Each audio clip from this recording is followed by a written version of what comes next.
Mesdames, Messieurs, peuple congolais, chers membres de la diaspora, individuellement et collectivement, du nord au sud, de l'est à l'ouest et au centre, tant au niveau citoyen qu'intellectuel, politique, militaire, religieux et ou spirituel, les savez-vous que la mémoire commune ou nationale, qu'elle soit bonne ou mauvaise, il faut toujours avoir à l'esprit le sens et la signification du partage et de la transmission de cette mémoire.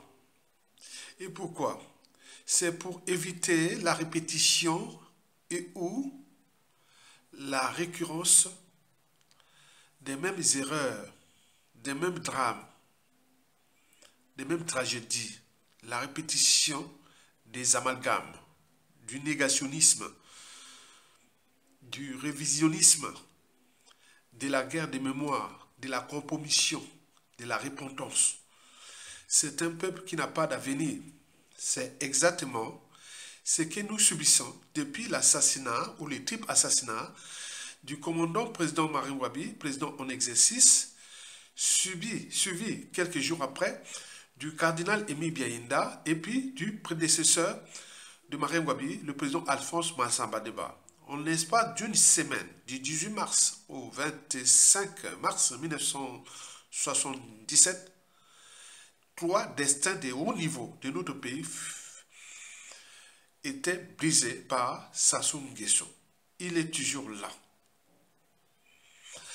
Donc, le problème que nous subissons de ce régime-là, ou de ces despotes-là, c'est nous-mêmes, notre part de responsabilité collective. Comment nous avions pu accepter, tolérer ou se soumettre, etc., à un sale type comme ça? Un étranger. Je ne joue pas à l'ostracisme ni à la xénophobie. Mais il est certain que les Africains qu'on a placés par-ci, par-là, dans d'autres pays, par le colon ou les Occidentaux, ils étaient partis souvent pour foutre les bazars. C'était des mercenaires, etc. Sassou Nguesso était un cas d'école. Je ne joue pas à l'ostracisme ou à la xénophobie contre les Béninois ni les Ivoiriens. Non. Mais nous avions un Béninois ou un Ivoirien qui est venu assassiner plein de gens dans ce pays, il s'appelle Sassou Nguesso, Denis, accompagné de sa femme, qu'on avait préparée aussi. C'est une Zaïroise qui est devenue une fausse Vili, la deuxième tribu la plus peuplée du pays, de la ville de Pointe-Noire, ville capitale économique, pétrolière et autres. Vous imaginez, on a eu que du faux et du faux, les aides du faux. La suite est logique.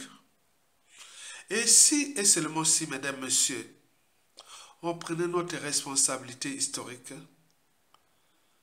de dégager Sassou Nguesso maintenant, pour que enfin, lui et Madame Céline Ngouabi puissent enfin répondre à la barre. Et si Sassou Nguesso et Céline Ngouabi seraient convoqués à la barre, et maintenant vite, parce que c'est déjà pour la mémoire de ses enfants, les enfants de Céline Ngouabi et Marine Ngouabi, dont deux filles que je connais très bien. Hein, surtout la photocopie de Marine Ngouabi, il y a une fille qui s'appelle Inès. C'est la photocopie de Marine Ngouabi.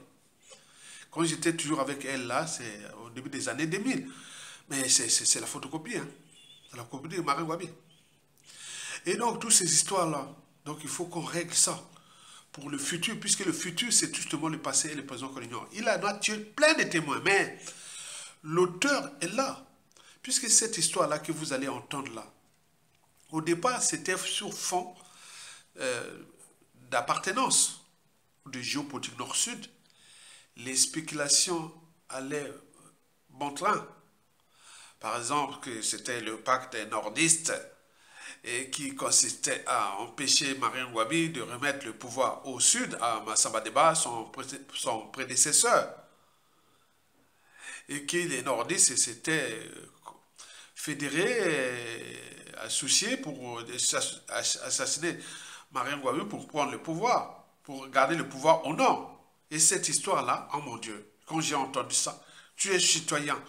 Et tu ne peux pas prendre les responsabilités parce que, non, non, à un moment donné, ça c'est la Libye. La deuxième spéculation de cette affaire-là, c'est la France Afrique.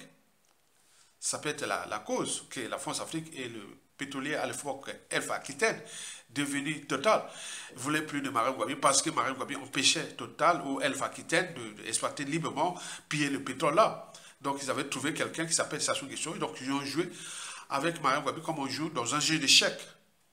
On fait placer les pions de l'adversaire et on courant d'autres et on avance. Donc Marien Gouabi fut damné par la France-Afrique et c'est Sassou Nguesso qui aurait pris le contrôle. Oui, on le sait, il y a beaucoup de documents là-dedans. On sait bien que c'est fait complot France-Afrique au moment de la guerre froide de la France aujourd'hui. Et donc nous, on cherchait les détonateurs.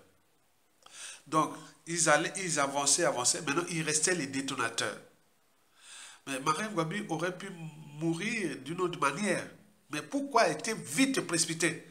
Donc c'est ce que vous allez entendre là, parce que la mémoire se transmet, l'espoir se donne. Vous allez écouter ce que le colonel Bienvenu Mabile Mono va vous clarifier les débats. Et nous allons revenir après pour nourrir le débat. Merci beaucoup. Assez bien informé, simplement parce que j'ai grandi avec un oncle qui a été dans les services de renseignement, ça se connaît très bien. Hein. Aujourd'hui, il est décédé et il m'avait souvent révélé pas mal de choses quand j'étais plus jeune. Et il s'agit de Obon Ongolo, pour ceux qui connaissent. Il a beaucoup travaillé avec Ngouabi et ça se le sait. Alors, je le dis pour que les gens comprennent bien qu'il y a dans ce pays des gens ou des jeunes qui connaissent des choses parce qu'ils ont eu la chance d'évoluer dans un univers de personnes qui connaissaient des choses. Je souhaiterais parler un tout petit peu, comme disent les Anglais, un tout petit peu, voilà, de Ngouabi. Parce que j'ai révélé il n'y a pas longtemps, par écrit, petite information pour moi, parce que je sais qu'il y en a d'autres qui étaient certainement au courant. Parce que vu ce que vit mon petit Dominique Ngouabi, mon bleu, de l'école militaire, donc je souhaiterais parler un peu de Ngouabi. Ngouabi était un homme aimé des Congolais, mais les Congolais ne connaissaient pas forcément bien Ngouabi.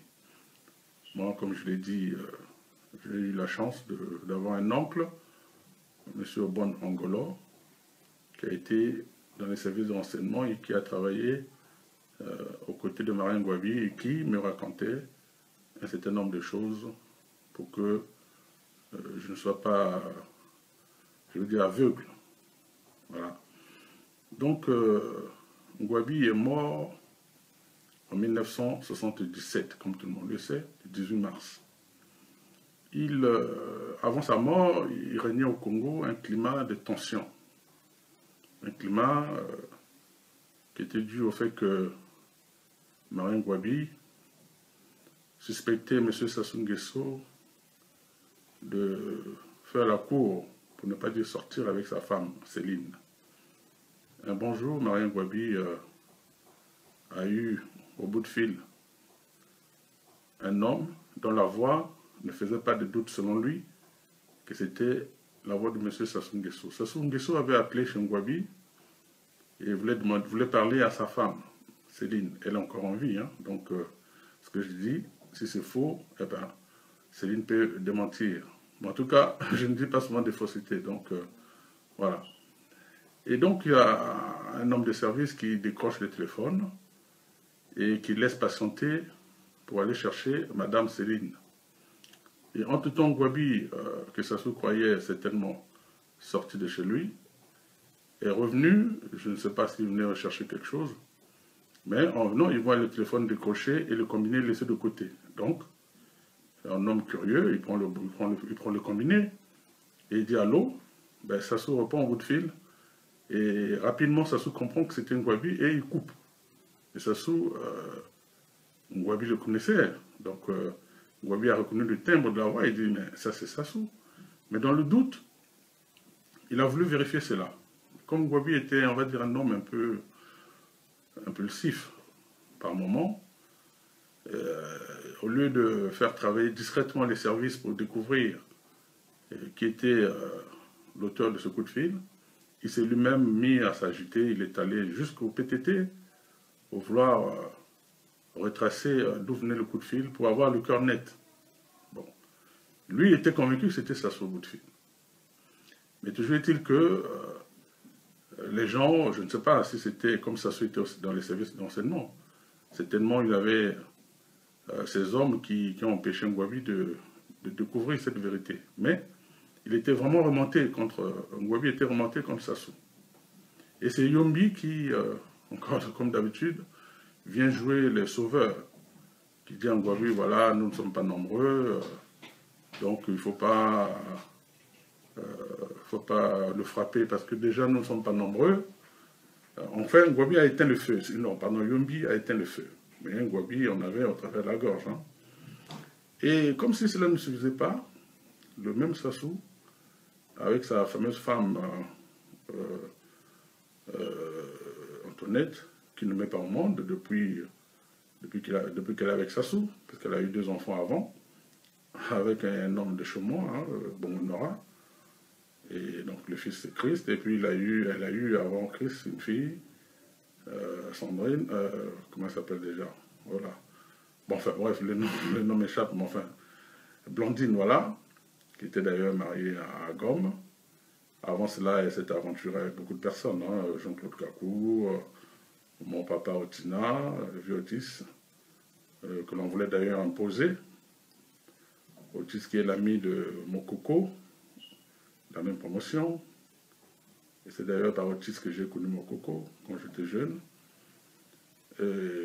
Enfin bref, je ne vais pas revenir sur cela, ce n'est pas l'objet de cette petite intervention aujourd'hui. Donc, Yombi a été le feu, Mais le même Sassou, je disais, avec sa femme qui ne met pas au monde, à l'époque au Congo, il y avait un seul couple de gynécologues, c'était des Français, qui s'appelait Roux. Le docteur Roux et son épouse étaient, on va dire, les seuls gynécologues au Congo. Et Madame Sassou est allée voir donc le docteur Roux au sujet de son problème, hein, puisqu'elle ne mettait pas au monde. Et cette fois-là, elle a excédé, parce qu'elle avait visité plusieurs fois. Hein. Et cette fois-là, excédé, le docteur Roux dit d'une manière un peu fâchée, hein, il dit de toutes les façons, arrête de nous emmerder parce que jamais plus tu ne mettras au monde. Et Madame Sassou, vexée, rentre chez elle en pleurs et vient dire à son mari ce que lui avait dit le docteur Roux. Alors Sassou, ministre de la Défense, parce que là c'était après le fameux mouvement du 12-12, donc avec l'état-major spécial où ils étaient 5. Sassou est donc ministre de la Défense. Et il se permet, sans s'en référer au président Marin Ngouabi, il expulse, on va utiliser le mot comme il se doit, il expulse le couple des gynécologues qui se retrouve donc au Gabon. Et Ngouabi l'apprend peu après. Et suivez bien ce que je dis pour que vous compreniez un peu la suite des événements. Après, chacun tirera ses conclusions. Alors, le couple Roux donc refoulé Manu Militari, son ménagement, ça me fait rappeler mon ami Eddie Smith. Et Ngouabi, apprenant cela plus tard, est vraiment fâché, remonté, donc cumulativement avec ce qui s'est passé sur le coup de fil sur Céline. Et là encore Sassou, le même, qui se permet une telle liberté de refouler le seul gynécologue que le Congo, que Brazzaville avait à l'époque. Et Ngouabi, dans tous ses états, il dit, encore une fois, comme il ne savait pas trop, il n'avait pas assez de tact, si vous voulez. Quand il était fâché, il sortait ce qu'il voulait. Et en tout cas, il exprimait clairement sa pensée, ce qui n'était pas forcément une bonne chose, parce qu'il mettait la puce à l'oreille à ses adversaires. il pouvait ruminer sa colère sans forcément sortir sa pensée. C'est ce que Sassou fait d'ailleurs. Hein.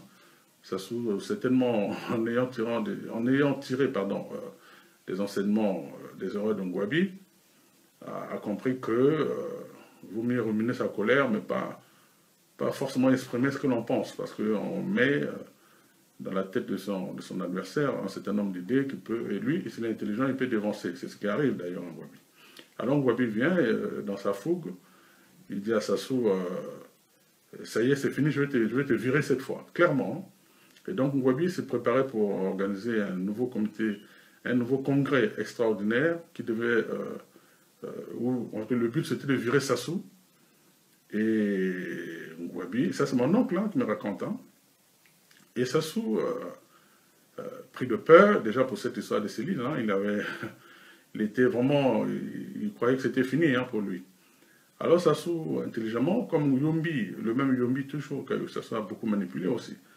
Voilà encore un été, malheureusement, qui lui aussi s'est fait beaucoup manipuler par Sassou.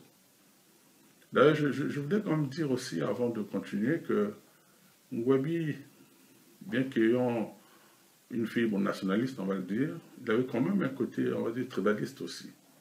Parce que, bon, tribaliste peut-être pas, mais je voulais dire, il pensait, lui aussi, je pense à l'époque, à une conservation du pouvoir de la partie nord. Parce que lui, il disait, à qui voulait l'entendre, que s'il devait lui arriver quelque chose de grave un jour, il aurait souhaité que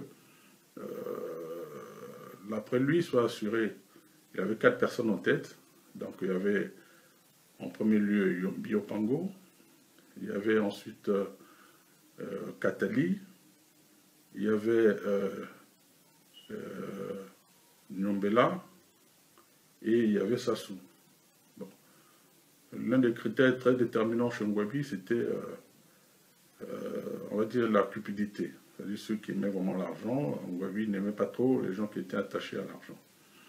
Sassou, certainement ayant des renseignements, puisqu'il a beaucoup baigné dans ce monde, il savait que c'était le point qui allait être déterminant dans la décision de Ngouabi. Donc, lui, il s'est toujours arrangé pour montrer à Ngouabi qu'il était totalement désintéressé par l'argent. Que lui, l'argent, c'était pas trop son truc. Et que les Yombi, d'ailleurs on l'appelait le bourgeois, hein, Yombi, Nyombela, Katali, enfin les 3 autres s'étaient justement fait avoir ou se fait piéger, et que Ngouabi avait toujours entendu parler d'eux en mal lorsqu'il s'agissait des problèmes d'argent. Donc, du coup, Sassou apparaissait comme l'homme idéal, mais en réalité c'était un salaud, puisque aujourd'hui les Congolais voient que Sassou, finalement, un bon villageois qui se retrouve aujourd'hui dans une position où je crois que l'argent, c'est la clé de toute chose.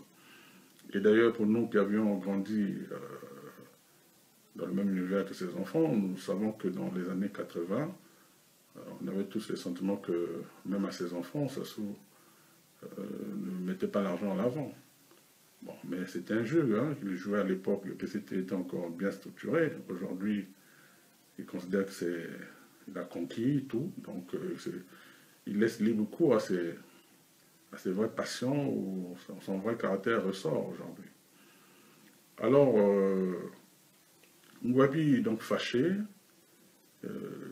s'énerve, il dit à Sassou que cette fois-ci c'est fini. Donc, il s'active pour préparer un congrès qui allait finalement virer Sassou, mettre Sassou de côté. Bon. Mais Sassou, ayant été averti, il se rapproche donc en ce moment-là des Yombi, parce qu'il se remuait. Hein. Il dit, à force de faire ça aux autres, un jour il ne faut pas être surpris si les autres aussi se vengent. Ça c'est Sassou qui parle comme ça hein, de Ngouabi, dans ces milieux. Bon, mais comme je vous ai dit, les longues oreilles savent toujours. Donc mon oncle me raconte toutes ces choses-là qui sont vraies. Alors, Yombi qui avait donc été viré le 12-12, se retrouvant aux travaux publics, et donc fait alliance avec Sassou. Donc c'est les deux Sassou, voyant venir le coup, il anticipe. Donc en ce moment-là, Sassou et Yombi deviennent amis parce que Ngouabi fait du mal aux autres. En fait, c'était ça. Donc il faut qu'on les surprenne, il faut qu'on les devance. En tout cas, l'affaire du docteur Roux avait mis Ngouabi dans tous ses états. Donc, alors, à partir de là, Sassou et Yombi s'activent. Et pour faire court, Ngouabi sentant venir le danger, parce que le climat était vraiment délétère dans le pays, et les services de renseignement travaillaient, donc Ngouabi avait des informations, notamment au niveau de sa garde qui était totalement désorganisée par Onga. Alors Ngouabi, excusez-moi, décide de se faire garder par des Cubains. Alors, voyant que ça devait être un peu plus difficile pour eux dans ces cas-là, alors les Kouyou et les Sassou, Kouyou donc mené par Yombi, Onga, et appuyé par Sassou derrière, ont décidé de créer les conditions de faire en sorte que Ngouabi se débarrasse de sa garde cubain. Et donc il y a une réunion secrète qui se tient à Talangaï, chez Osombo, et cette réunion secrète-là, au cours de cette réunion secrète, les Kouyou décident de faire passer un message auprès de ce qu'ils appellent des sages, puisque ce mot-là revient souvent dans ce milieu. En fait, c'est les vieux sorciers du village. Voilà. Comme tous ces gens-là ont grandi dans ces milieux-là, bon, pour eux, la pensée ou les dires de ces vieux-là comptent beaucoup plus que tout. Comme ceux qui croient en Dieu. Alors, quand un pasteur parle, pour eux, c'est une vérité absolue. Et c'est la même chose que tous ces vieux-là. Quand il s'agit de la parole d'un vieux du village, alors ils ont plus peur. Alors ces vieux, donc on réunit des gens discrètement à Talangaï chez Sombo, et l'objectif c'était de convaincre Ngouabi de chasser les Cubains de sa garde. En fait, il cherchait un moyen pour libérer le terrain. Alors, le but c'était de dire, voilà, Ngouabi se comporte comme si les Kouyou étaient des peureux, comment est-ce qu'il peut se faire garder par des Cubains, alors que les Kouyou sont là, donc c'est comme une manière de dire que les Kouyou n'étaient pas braves. Bon, finalement, après cette réunion secrète à laquelle d'ailleurs, stratégiquement, Sassou et Yombi n'ont pas pris part, mais ce sont eux qui ont organisé, mais bon, enfin, il y avait les services secrets qui avaient infiltré. Donc l'information arrive chez Ngouabi. Toujours est-il que 2 jours après, et là, je veux le dire très rapidement, là nous sommes le 6 mars 1977. Le 6 mars 1977, des vieux Kouyou viennent donc voir Ngouabi et arrivent à le convaincre de ce qu'il n'y avait pas lieu de se faire garder par des étrangers parce que ça faisait honte à la tribu Kouyou. Bon. Ngouabi, comme je vous l'ai dit, porté par certainement ses croyances ancestrales, décide donc de retirer les Cubains de sa garde. Mais figurez-vous que là, nous sommes le 6, je l'ai dit, le 6 mars 1977. Et le 18 mars, il est tué. Bon. Alors, je laisse chacun réfléchir. De ce qui précède, vous avez tout compris. Que le ver est dans le fruit. Nous n'avions que Sassou Nguesso, qui est le mal absolu dans ce pays. Donc tout ce qui s'est passé depuis le ngouabisme, dès qu'il avait pénétré le pouvoir du ngouabisme, il a joué avec Marine Ngouabi comme on joue dans un jeu d'échecs. Il a commencé par devenir son homme de main pour tous les coups bas et coups tordus. C'était en fait pour ses propres intérêts. Comme je vous ai dit qu'en 1969, en novembre 1969, Sassou Nguesso a failli assassiner un opposant qui était d'un niveau haut, qu'on appelait Bernard Kolela. Et Marine Ngouabi avait leur dit, non, non, Bernard Kolela n'est pas contre moi, il est contre le marxisme, le ninisme, dont Marine Ngouabi était le meneur du marxisme-léninisme. Donc nous étions un pays socialo-communiste. Le Congo alors s'appelait République populaire du Congo, de 1969 à 1991, 92 à peu près. Et donc, Sassou Nguesso va rater là son premier crime politique. Et le 23 mars 1970, il tue Kinganga, lieutenant Kinganga. Ce fut là le premier crime politique de Sassou Nguesso. Donc il devient patron des services, il devient un homme d'humain, les gens de l'ombre. Dans un pouvoir, il y a toujours des gens, on ne sait pas comment ça se passe, les gens, voilà. Donc il était là. Donc Mugwabi faisait confiance à lui, mais il ne sait pas. Non, Mugwabi était mal entouré, en fait. Il était très mal entouré. Et pourtant, un cerveau, une matière grise. Les meilleurs cerveaux sont toujours faits avoir par leur naïveté et passivité. Comme le fut le cas du professeur Pascal Lissouba. Il s'est fait avoir aussi, pareil. Et donc, 73, il tue les Djawara, après le mouvement de M22. Et là, il crée l'Obimétrie, l'organisation bureaucratique, militaire et tribale. En fait, c'était pour regrouper tous ceux qui devaient être avec lui pour assassiner Marwan Gwabi. Puisque dès qu'il arrive en 1975, il change de nom, il devient Sassou Nguesso. Avant, il s'appelait Sassou Deni. Il devient Sassou Nguesso. Et de Sassou Nguesso, et là, il est ministre à la fois, hein, il a 3 fonctions, hein, d'un seul coup. Voilà ces 3 fonctions-là. Vous avez ça dans un pays, vous avez déjà vu ça. Donc, par exemple, si vous êtes aux États-Unis, vous êtes secrétaire d'État à la Défense, patron du FBI et de la CIA. Regardez bien comme ça. Sassou était devenu en 1975. Je ne sais pas si la France-Afrique l'avait imposé ou je ne sais pas. Il est patron des services secrets, de la sécurité et de la défense. Et en 1976, un an après, bon, ben, il tente l'accident d'Emboli, l'accident de l'hélicoptère programmé pour aller assassiner Marwan Gwabi. Là, il rate, il n'a pas pu. Et puis, bon, ben, en 1977, bon, exactement le 18 mars, et c'est là qu'il passe à l'action par rapport à ce qui venait de suivre. Donc, ce fut là les mobiles. On le voit même, Sassou Nguesso et Marwan Gwabi, au congrès ou la journée de l'URFC, l'Union des révolutionnaires des femmes congolaises. C'était passé à l'hôtel de ville de Brazzaville le 13 mars 1977. Là, on voit Sassou Nguesso regarder Marwan Gwabi comme ça. Donc, il voyait déjà que tu es cuit. Et donc, Marwan Gwabi, par rapport à ce qui est expliqué là, donc il a manqué aussi les stratégies lui-même. Moi, si c'était lui, si tu étais décidé tu as déjà les preuves, tu mettais tout pour incarcérer Sassou Nguesso tout de suite. Tout de suite. Pourquoi ces charmeniers faire? Non, non, tu les incarcères tout de suite. Et à défaut, bon, ben, tu mets les gens, on les tue. Moi, si j'étais président de la République, hein, si j'arrive le cas là, tout de suite, je mets les hommes les mains. Hein, chaque homme politique au pouvoir a des hommes les mains. Hein, voilà. Lui, Marwan Gwabi, c'était Sassou Nguesso, ben, il l'a fait, mais il peut avoir d'autres. Bon, il y a eu beaucoup de conseillers, surtout des Makwa, qui l'ont conseillé, Marwan Gwabi. Qui, voilà. Et il était un peu endoctriné, ou je sais pas, sous empris de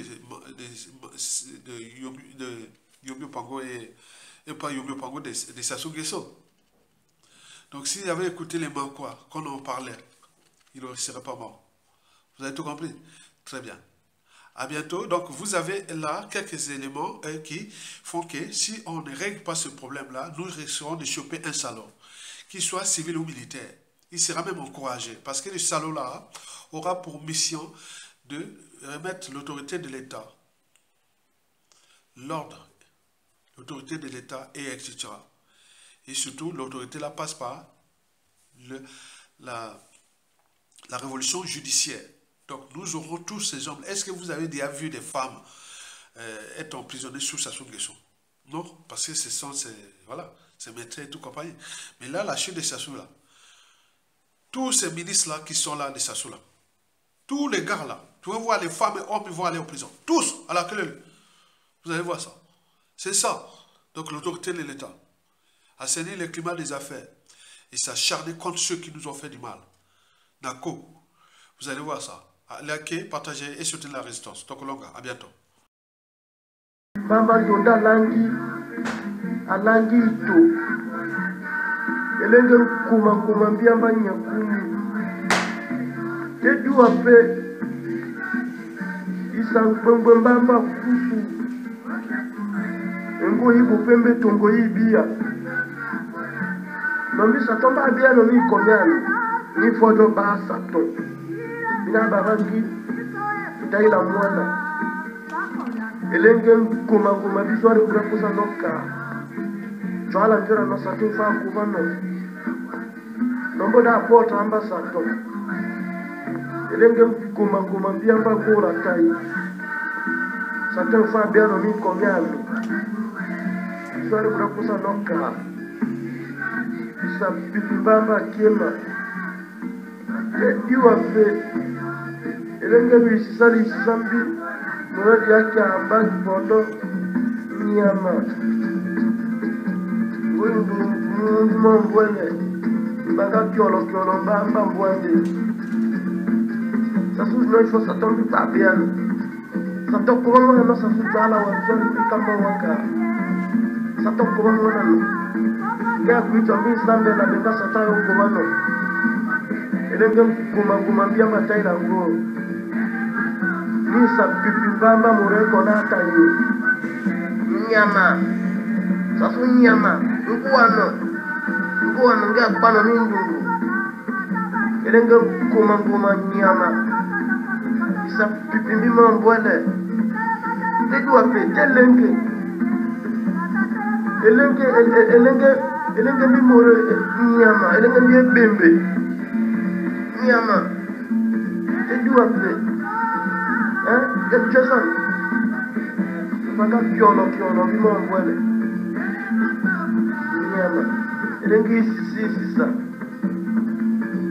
elenge warambi elenge bumbi mbia murela loro iso manokem kahabo teme kanano elenge mbomi kuya deja nyama sasu no ni mbanga woso no bi saton bi fa beano saton ko mwana no ya yo ko mwana no saton yo ko mwana no biswari buri kamba waka elenge